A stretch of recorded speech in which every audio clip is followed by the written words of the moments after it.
Good afternoon. When we last spoke, we were talking about that perhaps big question you'll get at the Bema Seat when Jesus evaluates your life. And the question was, what did you do with what you were given? So I thought I should follow up with, how has God gifted you? What has He given you?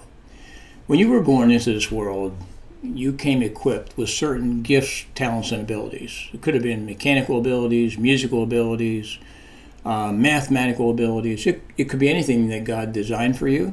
He knew the perfect gift just for you. These gifts, talents, and abilities received at your natural birth all have the potential of being used to serve and glorify God. That's why He gave them to us. In fact, because God is the giver of these natural gifts, when lent to the Lord for His service, they can be just as effective as any spiritual gift you may have. When you were born again, then, God added at least one spiritual gift to your inventory of abilities that can be used for Him. And it could be something like administration, leadership, teaching, preaching, giving, serving. If you go to 1 Corinthians 12 and Romans chapter 12, you'll see lists of these gifts. You'll be able to figure out which one you have and then put it to work for Him. The purpose of your gifts, talents, and abilities, of course, is to serve God during your lifetime, thus preparing you for that big question from Jesus at the end of your life.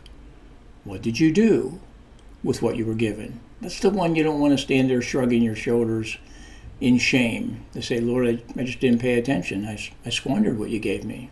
You don't want to be that guy or that gal.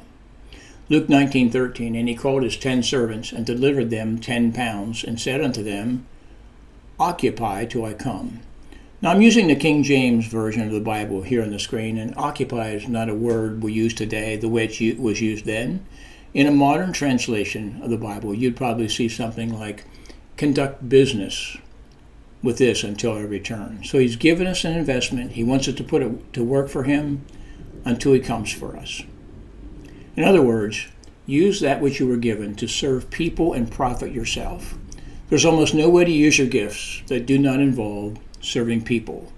And when you serve others with your gifts, you profit. You benefit as well.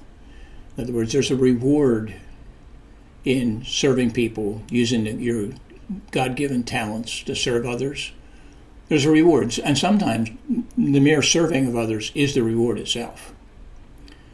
So we come full circle now back to this question. What did you do with what you were given? Perhaps you are just a little bit better prepared now to answer that question.